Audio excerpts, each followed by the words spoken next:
Be live.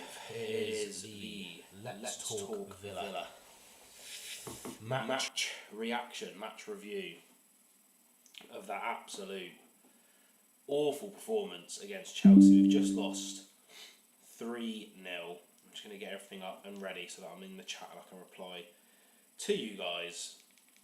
Make sure that's all working. That is all working. Fantastic.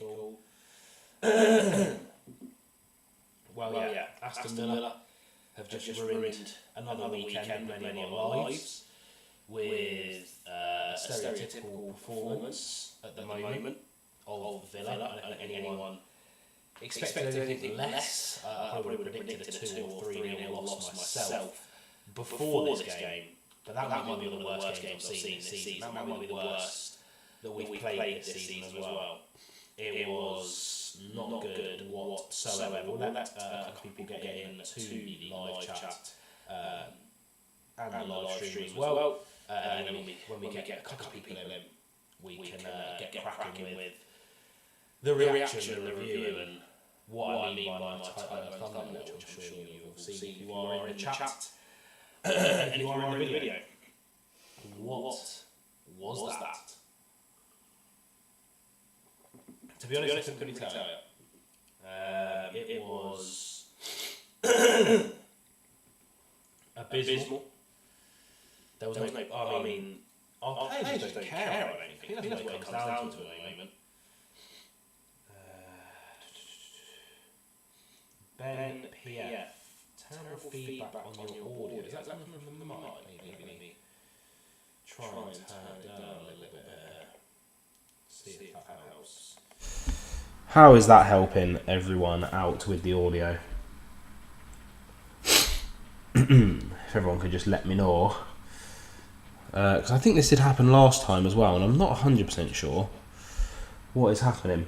Better. Perfect. Lovely. Perfect. I'm glad that we have sorted that out. Ben, Duncan, welcome. Evening all. Not seeing a plan B. Emery looks like he's been found out. If we don't win the next two, he is under serious pressure. Duncan, that is what I mean by the title and thumbnail. I've seen a lot of stuff on Twitter. Leslie, thank you very much for letting me know that I'll sort the audio out as well. I've seen a lot of stuff on Twitter. A lot of Villa fans arguing, saying it's too early to say Emery out, blah, blah, blah. I'm not saying Emery out. Let me just clear that up from the title of the thumbnail. What I'm saying is his time of being protected so much by the Villa fans is running out. And I think Duncan has hit the nail on the head there for everyone in the chat and for everyone watching. If we don't win those next two games, Brentford and Southampton, how long can we protect him and just blame the players? Because that seems to be the theme this season, right? We blame the players. We say, oh, Emery's perfect. He's a god. Yes, he's done a lot for the club. But at the end of the day, this is how he's setting the team up. This is the tactics. And we've been, like Duncan said, found out. We have no plan B. I've been saying it for a year and a half now. If a team has a high press against Aston Villa, we are awful. Pardon me, I'm not very well. We are awful. And that showed again today. Any time Chelsea got their press on high, we just looked like sheep in the headlights. And we literally did not have an answer for it whatsoever. And, I mean, in terms of our offensive play, we have a striker in Ollie Watkins who seems afraid to score a goal at the moment. He doesn't want to shoot. And if he does shoot, they're tame. Rodgers looks like he is really, really exhausted. He is not playing anywhere near the level that he was at the start of the season. I don't know whether that's because of the collective of the team coming down. I genuinely forgot John McGinn was playing for large quantities of that game. I genuinely thought he's even on the pitch anymore. Jaden Philogene, unfortunately, really, really off of it today as well. Duncan, you've just reminded me about those two. Bloody Nora. Brentford will beat us 3 or 4-0. Wissa and Buemo, high press. Southampton, a must win. Then Forest away. Keep playing youth players who are not on it. Yeah, Wissa and Buemo are so impressive up front together. I'd love us to sign Buemo. He's only 24, even though he looks 38. His goal record and assist record for Brentford in the Premier League is outstanding, and he's quick, which is something that we are severely missing. Brentford have always caused us issues. I think back to last season when we were 2-0 up. They scored 3 goals in 8 minutes at Villa Park, and then we had to do a scrappy goal in the 90th minute or something to get back to a 3-3. Honestly, PSR has absolutely stifled our progress. I do agree to an extent. You look at us and Newcastle, 2 teams who kind of broke the mould and pushed forward in the Premier League. Both got top 4 finishes, and now we're both joint mid-table teams effectively this season. But to an extent, you can't blame PSR because we're losing games or drawing games that we should be winning with our squad anyway. And ultimately, we have been able to spend money over the past few years. Don't get me wrong, it's definitely not helping, but I'm not a fan of using that as a massive excuse for how we're playing at the moment, because it's not like we have a really bad team, we overperformed, and now we're not. I don't think that's the case. We have really, really good players. Ollie Watkins scored a goal in the World Cup semi-final.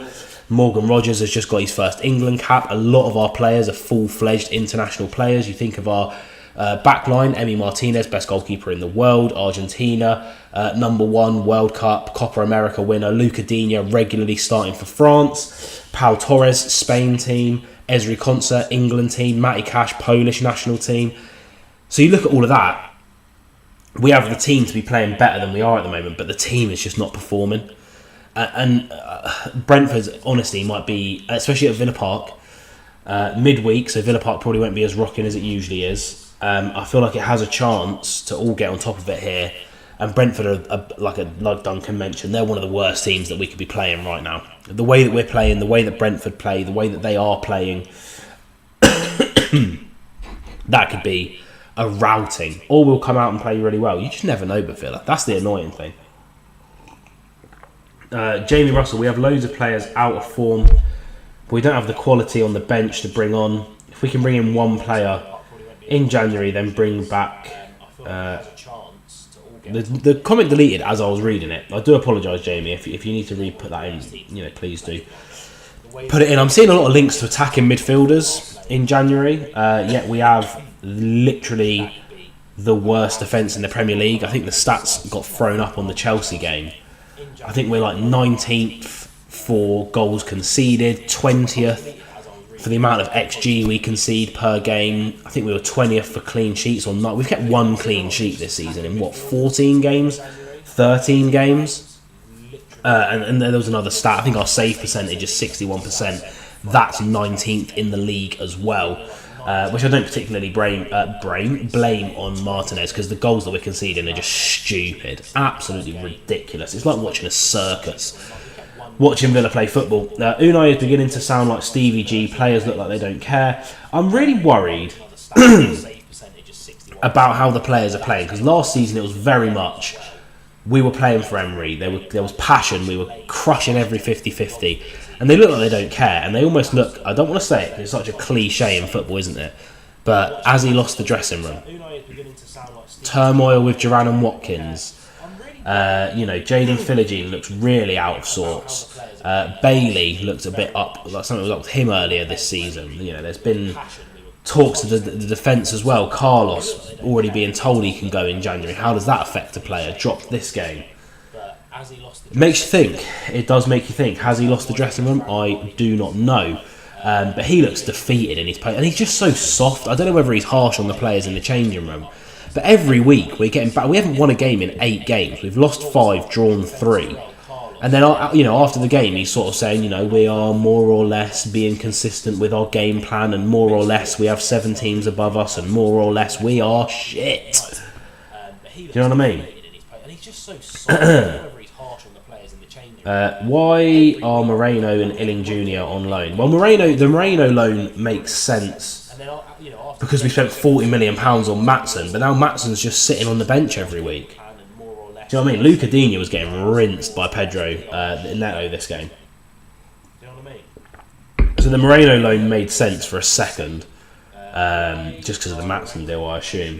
I don't fret over a bit of bad form, but not seeing a plan B, that's my problem. I think bad form is...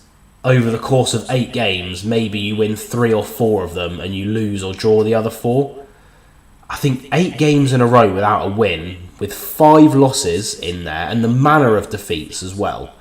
3 draws against average opposition. Juventus was good, yes, but you think of Crystal Palace and Bournemouth. But the losses, the 4-0, 4-1 to Spurs. This 3-0 to Chelsea was a drumming. The manner of that Liverpool loss, conceding 2 goals directly from our own corners. That's what's worrying to me, is the manner of losses and the fact that it is now stretched over an 8-game period where we're all saying the same thing. It's not like we're getting unlucky. We are awful. We are playing awful. Terrible. Disgusting. Some of the things that I'm seeing on that pitch. The players unwilling to track back. Pulling out of 50-50s. Everyone's blaming each other as well. Everyone's blaming each other. No one on that pitch is taking responsibility and accountability. If we lose the ball, they're all looking around at each other, flailing their arms up in the air. Get on with it. Grow up and take the ball into your own court. Lord have mercy. Just to rub salt into the wound, we're now 3 places behind Manchester United. A Manchester United team that under Almerim are going to be really, really good. I've watched the highlights of the Everton game. Wow. They're going to be a force now. They are going to be a force now. Jamie Russell, get Baranchea back. Illing Jr. Sorry about the spellings. Don't worry. Baranchea's name is a minefield to me as well. Give us something different. The Baranchea return from loan could be actually a good thing. I think he's doing all right for Valencia over in La Liga. He's got a full international cap for Argentina under his name, I believe now. And again, we are lacking that bit of control in the holding midfield. I think one of those two are definitely going to come back. I think it's probably more likely to be Illing Jr. because when Onana's back, I could see Kamara and Onana being those holders. But I think one of those two are going to come back. But Baranchea is a good shout to come back because we are seriously lacking a controller in midfield. Someone just to control the tempo, recycle the ball and keep us ticking. Luiz Diaby and Bailey got 25 goals last season. Where do you see that coming from this season? Illing Jr. has real pace. Philogene 1 season at the Championship at whole. Yeah, I mean, I don't know where those goals are coming from. You would hope that Duran was going to step up. Obviously, he only got, 5 goals last season. He's stepped up into a bit more of a regular role in the first team now. So I think maybe we were going to rely on him to get those goals. I think Philogene could have goals in him. He just looks like a player that's confidence is beyond the floor. It's underneath the turf of Villa Park at the moment, and he just needs to get that back. But I think we need signings in January. Illing Jr., again, real pace, electric pace, something that we really need. Leslie Pace. Arsenal fans gave us a warning that this might happen. Will the owners of the club accept this? Yeah, Arsenal fans have said for a long, long time that when Emery loses his touch at a football club, it happened to Arsenal quite quickly. It happened to him at PSG as well, that it is quite bad and he gets a little bit toxic. Those are only 2 clubs that it's really happened to him at. The rest of the clubs he's obviously done well at. But I do remember... I do remember Arsenal fans pointing out the game. I think a game against Watford where they just got beat 3-0 and Watford had 17 shots to Arsenal's 4. And that is kind of what's happening now. I mean, we got battered by Chelsea. Again, I back Emery to turn it around. But I do think that if we don't get 6 points, and that's the bar that I would be setting, 6 points against Brentford and Southampton is an absolute must, as well as 3 points in the Champions League. I don't know whether our next games are RB Leipzig or Monaco, but we need to put in a good performance there. 6 points in the Premier League, 3 points in the Champions League over those next 3 games. Otherwise, for me, serious questions have to be asked. If we lose to Brentford and beat Southampton, I don't see that as a win, because Southampton are one of the worst teams I've seen in the Premier League. You know, they're going down. There's no doubt about it. I've never seen such a sloppy team. They've got a little bit of form now, but even a little bit of form for them is a 1-1 draw. Do you know what I mean? They're sloppy at the back. You know, their players, most of them, apart from Tyler Diblin, who's absolutely amazing, at Championship level, we need to win. Duncan has lost all faith. Brentford will win on Wednesday, probably. It's one of my days off on Wednesday. I'm working nights at the moment. Every so often I have to do a few nights for work. And I woke up early today to watch that Villa game. And oh my God, I wish I didn't. Blimey, I wish I didn't. Because that was... Chelsea game. I don't know if I said Brentford. I wish I would have just stayed in bed. Because that's what half of the Villa players done, by the way. It looked like they were still in bed. Do you know what I mean? Even our good players from last season are just playing awfully at the moment. But yeah, for me, If we don't manage a win against Brentford and Southampton, I think Emery has to be questioned. Put it this way, if we don't win against Brentford and Southampton, let's say we lose both of those games, right? Just for instance, humour me. If we lose against Brentford and Southampton, we'll be winless in 10 games with 7 losses and 3 draws. That is the type of form that managers get sacked for. I'm not saying Emery out. Please don't think I am saying that. I'm saying that uncomfortable conversations will have to be had within the board, the team, the dressing room with Unai Emery, that he could be on a last straw there, because how long do we let it go? If we don't get back into Europe this season, if we don't get into the top 8 of Champions League and don't get past that playoff round, let's say we get playoffs in the Champions League, get to those playoffs and we go out in the playoffs against a better team, right? We finish mid-table or with our current form lower. Let's say we finish 12th in the Premier League. So playoffs in the Champions League, 12th in the Champions League, 3rd round of the Carabao Cup we went out in, or was it 4th? I can't remember. 4th, was it? Because we beat Wickham. And let's be honest, we're not going to have a run in the FA Cup. Is that acceptable? Is that acceptable? The way we're playing right now, we could easily finish 15th in the league. My lord. My lord. Olsen, man of the match, great save. God. You know what? Why have you just brought up the fact that Emi Martinez might be injured and Robin Olsen's going to be our number 1 for the next few weeks? Because that is enough to tip a man over the edge. Ben said, what was Torres thinking passing the ball back to Martinez? Are their heads gone? Genuinely, it was like watching a comedy show. It was like watching the Harlem Globetrotters. It was just an exhibition. We were just trying stuff. Do you know what I mean? That's what it came across like. The Mings and Torres pen box moments recently are worrying. Again, I don't understand. Pau Torres was one of the best ball-playing centre-backs in the league last season. And this season, he looks like a shell of himself. We need a new set of progressive wingers. We definitely need a winger in January, a pacey one, may I add. I would back Louis Barry to have a little go in January. There's obviously talks of us bringing him back from loan and loaning him out to the Championship to get experience at a higher level. But could we just recall him literally on the 1st of January, give him a few games in the team and then try and find a loan if it doesn't work out? At least he's quick, he's progressive. But we definitely need a left winger. The left wing spot is a major worry for me because Bailey, I think, will recapture his form. I know that fans aren't happy at him at the moment, but Philogene has the potential to be a very, very good player. But on the left-hand side, Jacob Ramsey is literally made of fiberglass. You can pull him apart. And John McGinn, I forget that he's playing football for like 60, 70 minutes a game. I genuinely forget that he's there. Are they playing like that because they know they won't be dropped? Interesting. Apologies, you're going to see me drinking loads of stuff. I'm really not well. So I'm just trying to keep my throat clear. I think that's the case with Ollie Watkins. I think it's possibly the case with Rodgers, although he did get subbed off after 60 odd minutes today. Emery has his favourites. Let's not be beat around the bush here. Luca Digne, for me, has dropped off the pace. Yuri Tielemans has dropped off the pace in recent weeks. Ollie Watkins has got 2 goals in 2 months. Rodgers has been at one of our worst players consistently for the last 3 to 4 games, and yet they're getting picked every week. And I understand sometimes you have to stick with these players and push them through because they're going to get their form back eventually. But at what point do you start having to be a little bit ruthless and ward off against complacency? You know what I mean? I think with Illing Jr. coming back in January, we could see a left winger with some pace though. Try a 3-4-3 formation, ditch the traditional fullback roles. Maatsen could play the right wing. I don't know whether you mean right wing or left wing. I would like Maatsen on the left-hand side of a back 5 with him progressing up the pitch.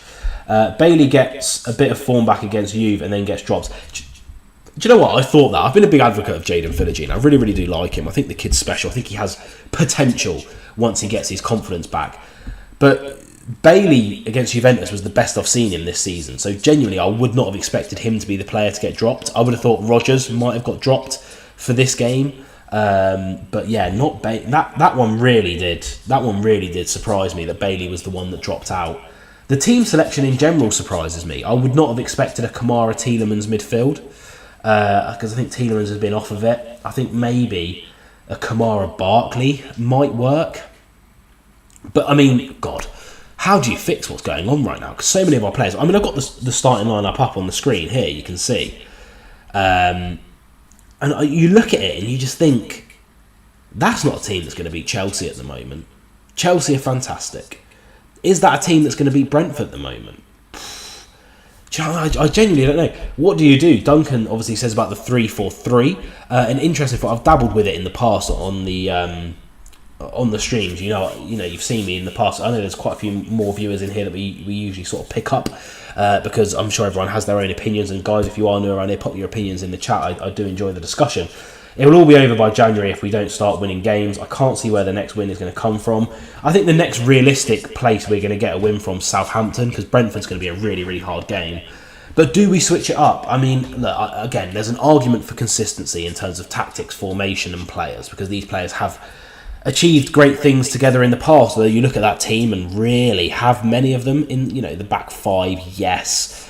That midfield combination, not really. Philogene, Rodgers wasn't there last season. It was towards the end, but only sort of came in towards the end. Obviously, a big miss, Diaby and Louise. I think that's a bigger miss than I think perhaps our fan base thought. I think Yuri Tielemans' early form in the Premier League kind of masked that as well. But that's kind of being exposed a little bit now. What would I do to change things up against Brentford after that just terrible performance? And I can't emphasise this enough. Against Chelsea, we were like a team that's going to be battling for relegation. And I don't say that lightly, because I love Villa, I love our players, I love Unai Emery, I believe in this club. But we played like a team that's going to be scrapping it out with Everton, Southampton, and whoever else is down there, Leicester and the likes. That's how we played today. We got nothing in the tank. What would we do against Brentford differently, right, to get stuff ticking? A couple of hard decisions need to be made. One of these two, for me, needs to be dropped. Watkins, 2 goals in 2 months. Rodgers is currently the player that has given the ball away or been dispossessed most in the Premier League. He looks exhausted. I think he needs a rest. I don't think that 4 days to Wednesday is going to be enough for him to get back to where he was. So I'll probably, even though Watkins has not been playing fantastically at the moment, I might favour Rodgers. The only issue is I don't think that Watkins and Duran can play together. I genuinely don't. I was a big fan of Diaby. Huge blow him going, no substitute for quality. Yeah, I do agree in pace. Diaby added so much pace to our team. He was electric. I've just splashed water all over my face. Please ignore that. He was electric. And it came so suddenly as well. Like 1 minute, I was thinking, Diaby next season, get him back up to scoring a couple more goals. The next minute, I just see Fabrizio Romano tweeting, Diaby's going Al Ittihad or whatever they're called for like 50 mil. And I was like, what? Literally made no sense because we didn't bring anyone to replace him. Anyway, that is by the by. Let's look at how we could fix this against Brentford right now. My resume in terms of Football Manager extends as far as getting Sunderland consistently into the Champions League on Football Manager 24 on my PS5. So I don't claim to be, an expert in football or whatnot, but I feel like everyone, including you guys in the chat, can see the glaring issues and errors that are being made every week by Aston Villa. And this is just my opinion, right? I don't profess to be a prophet of turning Aston Villa's form around, but Martinez, I hope he's fit. This back four, would you switch it to a back five? I know a lot of people there are advocates for it. There's an argument for it, I would say. I do think that it is a possibility that we could look into. Although I just don't know whether it would unsettle us too much. Brentford do have 2 electric forwards in Mbueno and Visser that are going to press high. Kevin Shade, is it, that scored the hat-trick on the weekend? Or did they play on Friday? I can't remember. He's obviously going to be, high form. Perhaps we do switch to the back three to compact that. I think it's probably a bit too much too soon at the moment. But one change that I would make to this back line for me is Luca Digne. Got rinsed today. And I think that man just adds a little bit more. Especially going forward. He's quick. Great eye for a pass. If he gets a consistent run of games, we know the quality he has. He was in the Champions League team of the season last year, for God's sake. Rumours going around that Real Madrid, I don't know why I said Real Madrid are after Unai next summer. Will he be off? Have the players heard this rumour? I don't think a rumour of Unai Emery going to Real Madrid should be enough to sort of disrupt the status quo in that changing room and be responsible for this form. I've also heard, I think the president of Atletico Madrid said that whenever Diego Simeone leaves, the only manager they want is Unai Emery. But again, that shouldn't impact. For God's sake, they're professional footballers getting paid 100 grand a week. Unai Emery's one of the highest paid managers in the Premier League. If he's letting a little rumour to Real Madrid do this to him and his team, then sack him tomorrow. I'm not even joking. That is unacceptable level of professionalism. Would he be off? It would feel a little bit scummy if he left, if we'd done well this season, purely because we've invested in a club that he kind of part owns, I think. We've signed his son to the club.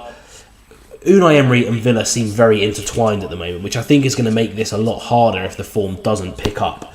But yeah, I know, I've heard a couple of rumours about Spanish teams circling around him. Right, going forward, for me, comes back into the starting lineup again against Juventus as one of his better games.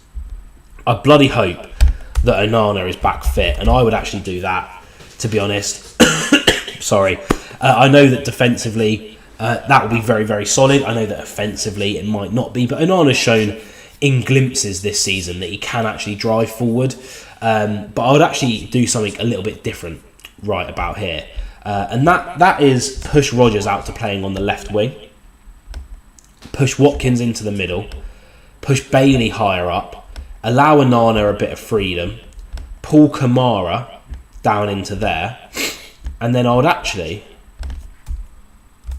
do that and let Tielemans play a little bit higher up the pitch in a 4-3-3 with a bit of room to roam in and around those pockets. Kamara's going to sit and hold, right? We know that.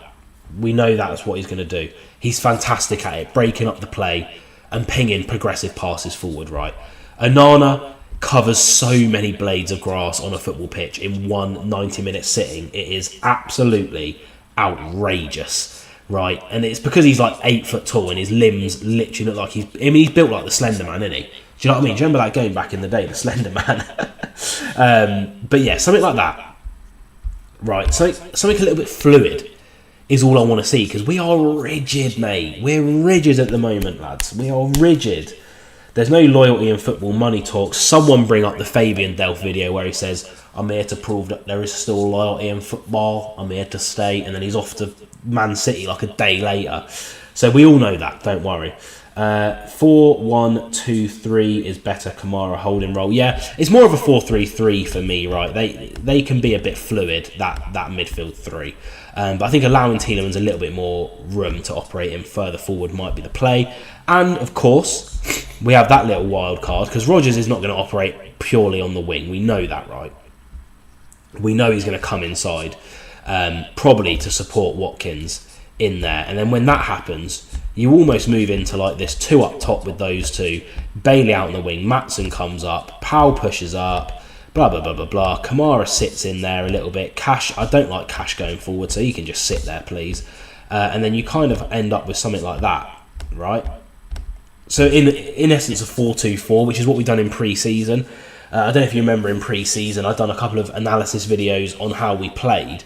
And a lot of our play centred around when we had the ball and we were attacking, sitting in that 4-2-4. And that could work again. And then you kind of set up in that 4-3-3 as well, so that in transition, when we get in the ball in transition, say we win the ball back here, at the moment we have no options going forward. But we know Powell can pick a pass forward, right? Konsa has a great eye for a pass going forward. I don't want to talk about Matty Cash, but Maatsen has a good eye for a pass as well. Kamara, we know if we're going to have to sit in deep, in a defensive phase of play, we know that those two. God, that is annoying. I do not want that one there. We know that those two are going to come and naturally sit. It's what they've done their whole careers, right? Tielemans can sit just in front of them, and then Rodgers and Bailey kind of tuck back in with Watkins there. So you kind of almost revert into that 4-2-3-1, or you even get Tielemans back. But I just want these two on the wings ready to receive the ball. That's what I want. When we're defending at the moment, we're literally like so compact. Everyone's just back in there, and then Watkins is up there on his own.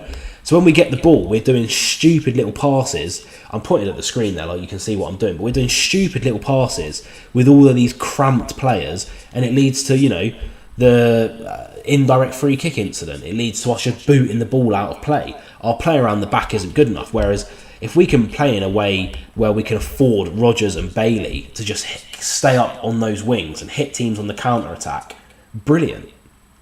Brilliant. And then, when you're going forward, you just want these two to hug those wings. Boom. Tielemans can get a bit forward. Onana's naturally going to roam into there. Maatsen is naturally going to get forward. Kamara, again, his instinct is to hold. He'll hold. It doesn't... I don't know. I just would like to see a 4-3-3, I think. Or a 3 at the back formation. Again, 3 at the back formation. I will get to the chat here. Don't forget the Grealish quote. My city, my club, my home. Yeah, that was brilliant, that was. Whose idea was it at Villa? We must have known that he was going Man City. Why make him the centrepiece of a kit launch? That was ridiculous. The other thing is the 3 at the back formation, right? Now, that would allow us... I think, is Konsa probably... Konsa's probably the best double-footed player that we have, if that makes sense. So I'd probably play him in the middle. And then, as much as it pains me, because he has been a bit dodgy this season, I think Carlos is the obvious choice in there. Maatsen plays that left mid role. This one probably wants Bailey out of the team for a Philogene. I know he had a stinker today, boys. I know he had a stinker today, but defensively, he is better than Leon Bailey. That's just a fact. I go back to the right wing back game that he had against Bayern Munich. We all know that he had a fantastic game there.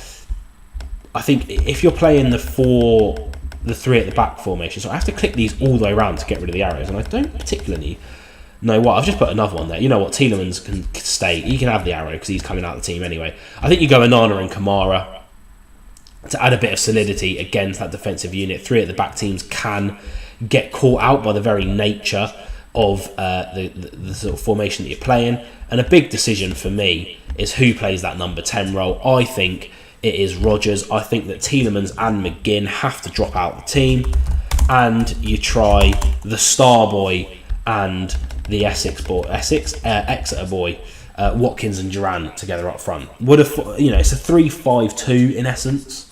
Would that work? Again, the only thing that I worry about is the pace in that team. You look at the pace in that team, you're only really getting blistering pace from Maatsen, maybe. Watkins has looked really slow this season. Villa was not prepared to cope with both the Premier League and Champions League.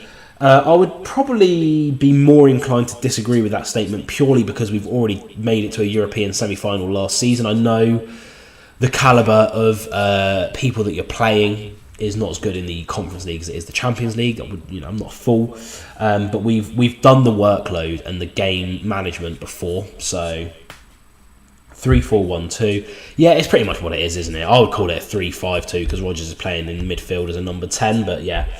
Carlos is off in January, yet he's still picked every week. Because we don't have anyone else, mate, to be honest. We need to sign defenders. I mean, yeah, good point, well made, actually, Leslie. We can't blame injuries for this downturn in form because it started when we had a fully fit squad. Absolutely correct, it did. Absolutely correct. I don't think that injuries are to blame, We've only had a few. We've only had a few injuries. Jacob Ramsey wasn't particularly playing that well anyway. Yes, Onana was a miss, but apart from that, we haven't really had any. Konsa missed 1 or 2 games. Cash, who's like the world's worst right back, missed a couple of games. I don't know. If you want to go more defensively as well and go 5 at the back, honestly, I cannot be arsed with Matty Cash anymore. I would do that. Nedeljkovic. Like him. He's rapid. He is proper rapid, mate. And then you kind of have something like that. I think if you're going with the 5 at the back, though, you're probably going to have more of a solid 3 in midfield. So I'd probably actually say you'd have to stick with Rodgers and Watkins up front and possibly go for a McGinn or a Tielemans in that kind of way. Because I don't think you'd want to leave us that exposed. Or sorry, not exposed, but leave us with that little options going forward. I just don't know. Again, the Brentford game really worries me because I just don't see where we're getting a win. I know that's been echoed in the chat. That's the old B little formation, 5-3-2. Could work. It could work. Look, with a run of games, What? Can you see that? Can you see that cat there? What is he doing? With a run of games, and I'm talking consistent 90 minutes every week, as a wing back, a left wing back, that man Ian Maatsen could easily be world class to a level where he's in the discussion of the best left wing back in the world, right? Or left back. Call it what you want. I genuinely believe that. When we signed him, I went back, I watched his highlights for Burnley, for Chelsea's youth teams, for Borussia Dortmund. God, he's so good. He's so good, and he has the ability to float in as a defensive midfielder and push forward as a winger. I just don't understand how Digne's still... And don't get me wrong, Digne played alright at the first half of the season, but he's really, really fallen off. We finished 4th and 5th in the league with that mid-90s. Yeah, exactly. I think we were prepared in terms of the schedule. So I don't really know what's happened. But yeah, Maatsen has potential for me to be one of the best players in the world in his position. So we need. Irony is, Cash would have been really good as a right wing back. I don't know if he would, because I just don't know what he offers going forward.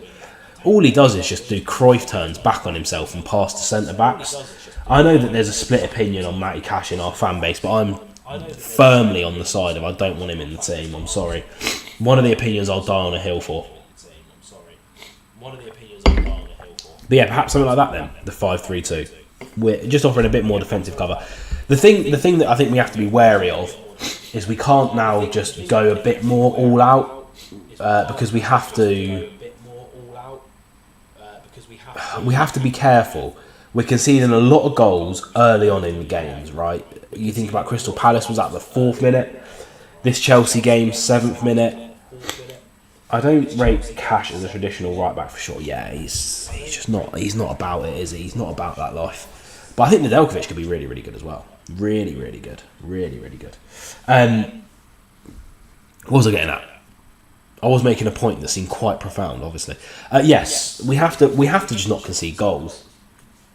Perhaps a 5 at the back offers that. But then again, we don't want to be boring as well. Because the issue is, I mean, look, this is the issue, right?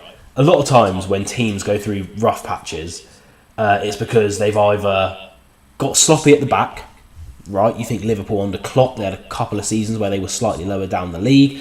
And that's because they were conceding goals, but they never had a problem going forward, right? They'd lose games, but they'd be losing like 4-3 because they were still scoring goals. They just had a bit of an issue at the back. You think to when we drew 3-3 with them, they still scored goals. But I'm trying to think of another example of a team that kind of the defence was solid, but perhaps they couldn't score the amount of goals that they needed to. But here's the issue that I'm having of how we turn this around is that the two prongs that make a good football team, right? Scoring goals and not conceding them. We don't look like scoring a goal for anything. From open play, we are one of the most lacklustre, boring teams to watch in the Premier League this season. After about game week 7. Defensively, I've already gone through the stats that popped up on the screen during the Chelsea game. We are statistically the worst or second worst defensive team in the league. So the two prongs that make you a good football team, we currently have that many of them. A grand total of 0. And how do you turn that around? I think the way you turn it around is you're going to have to focus on one. I don't think they're both going to come back naturally. And I think the most important one to focus on for me at the moment, statistically, and how I'm watching us play, is that defensive side. The goals will come, right? Our attacking players are out of form. But it's not even our defenders being out of form. Tactically, physically, form, yes, to an extent. Defensively, we are an absolute crisis. Shambles. Shambolic. Easy wins, Illing Jr. and Costa to bring back pace into the team. I do feel like Illing Jr. could be coming back in January. I do believe so. We need pace. We definitely need pace. I don't think Emery changes it. He's pretty much always played the 4-4-2, but something needs to change. Duncan says that will get him sacked. Interesting. Being progressive in football is important. The reason that Pep Guardiola has consistently been at the top of the game until now, maybe, is because he has changed things, right? He's changed his formation. He's changed the way he played last season. He loved the inverted fullbacks, right? The inverted wing-backs coming in and playing in midfield. This season, he's changed it up again. Fair enough, it isn't working so far, but he's still, one of the best managers in the world. And other managers copy him, right? Arne Slot, he's not reinventing the wheel, but he makes minor tweaks every single game. I'm sorry, but if Emery's going to stick with the same tactics and the same formation that has got us into this rut and not be willing to change and develop his approach to management, which I'm sure he is. I mean, what does that sound like? Sounds like someone like Sam Allardyce, a dinosaur. Do you know what I mean? Do you know what I mean? Who's worse right now, us or City? Us, because the thing with City is you would not be surprised if Man City turn it around and go on a 10-game winning streak now. I don't see that for us. The 4-4-2 does not work in modern football. It worked last season to an extent, but I think that was just a bit of a honeymoon period. Our offside trap was fantastic. Our players were all playing at the top of their game, and we were very dynamic in attack. But we're being found out this season, and teams have realised, and I've been saying it since last season. Honestly, go back on my channel. I want to say it would either be the Newcastle or Chelsea review last year. I said, if a team presses us high, we fall apart. You know what I mean? Unai needs to get this defence sorted soon. Yeah, I think that the defence is what needs to be sorted first. Like I say, Watkins will get back in form, Bailey will get back in form, Rodgers will get back in form, Duran will start scoring goals again. But the defence, all the defence, needs to be sorted out. And that's something tactically that we need to look at. Philigine's the worst player in the squad. Who else is as bad? Maybe Olsen. A couple of people have agreed with him about Philogene. Philogene was great for Hull. Look, maybe it's just because I have a personal preference for him. I do truly believe in him. He has something about him that's really, really, really special. But he almost feels like Grealish in Man City for me. He's not being allowed to express himself. He's not being allowed to run. His confidence is, like I said, underneath the turf at the moment. I feel like he just needs to... He needs to get a couple of games. But I do agree he's been awful recently. There's no denying that. Hello, Echo Banger. Yeah, we really need to spice things up. The problem with Emery is that he's stubborn. Schlott before the game at Anfield even said he already knows how we will play. We play predictable. Yeah, I do agree. I think something needs to change. I don't know whether the 3-5-2, the 4-3-3, actually setting up differently, but players need to be dropped as well. Mings in a back three. I don't know if you would go for Mings in a back three. Would you go Mings or Carlos? It's a tough one, because I don't think either of them are fantastic at the moment. Do you know what I mean? I don't know. What do you reckon? Everyone put it in. Mings or Carlos if we went to a back three. Powell and Konsa we know are going to be in there. So it's either you play Carlos on the right-hand side or Konsa gets dragged out and probably Mings goes into the middle or the left-hand side. Maybe. Philogene's absolutely awful. I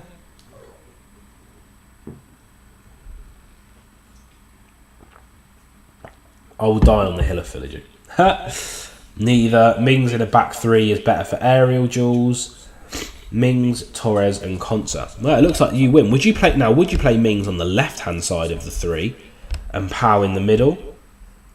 Mings middle, Torres left, Konsa right. So would you do that? Right, let's change him out for Mings here. So would you prefer that or the other way around? Mings, Pau middle. I think Pau in the middle, right? Because he's the better on the ball. I think you have to go Pau in the middle. He's better on the ball. Yeah. Yeah, I mean, it could work. I just don't know how we fix it, man. Like, I look at the tactics board that I've got up now. I look at the players that we have available to us, and you just feel dejected, don't you? You just feel a little bit dejected. Like, how do we fix it? Mings can be the cover defender in the middle, Powell on the left to play the ball out. Mings and Konsa, the holding, Powell to bring out the ball, ditch the traditional fullback roles. So almost Powell playing a bit like John Stones at City, stepping out into the midfield. Could work. Power distribution better from the middle. I mean, Powell's distribution has been terrible this season. Let's just put that out there. He had that one brilliant pass against Bayern Munich to set Duran through, but he has been off of it this season. He's very, very weak as well. What's happened to Tielemans? Well, he got injured, didn't he? Pulled out of the Belgium squad. Said he was injured. And then just carried on playing for Villa without a break. So I don't know if he's carrying an injury, but he has looked slow, sluggish. He's lost his touch for a pass. Not the player that we saw at the start of the season. Kamara could swap out with Powell as an option. We have plenty in centre midfield. Yeah, I do agree. I think Kamara is going to be very, very important for this team this season going forward. I think he needs to get into the team more. I think him and Onana together could be really, really good for a physical aspect, which I think is what we're lacking. The thing is, though, why are so many of our players pulling out 50-50s right now? Oh, it infuriates me. That's the one rule of football, man. You do not pull out of a 50-50. And they're pulling out of every 50-50 they're going into. It's infuriating. There's no passion in this team. I promise you there's a bit more passion in my voice, but I can't express it because I don't feel very well and my nose is blocked and I can't breathe and I have to breathe through my mouth to get my breath in, to talk more. But you know what I'm getting at. We were told we had a stronger squad this season. Probably Unai doesn't trust them. We definitely had a stronger squad last season, I think. With Luiz, Diaby, to an extent Longley, who could come in and do a job probably better than Mings can at the moment.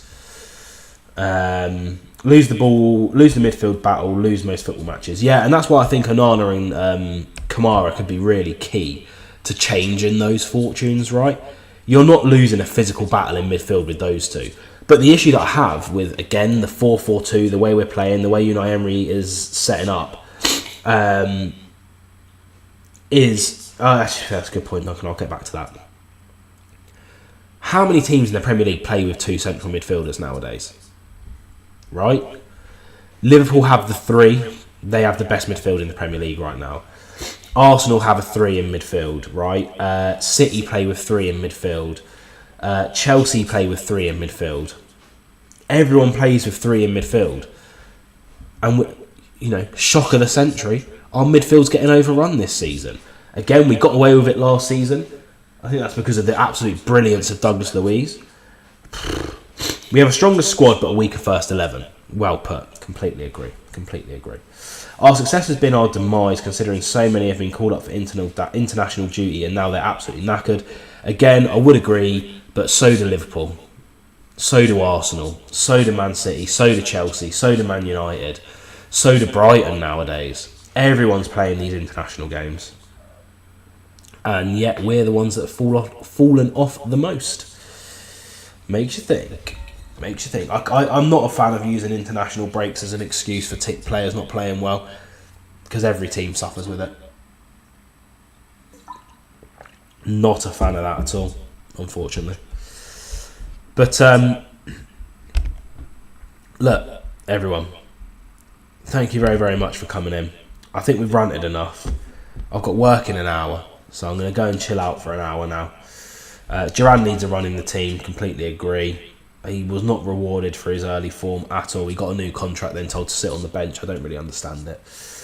But like I say, it's been an absolute pleasure to chat with you all.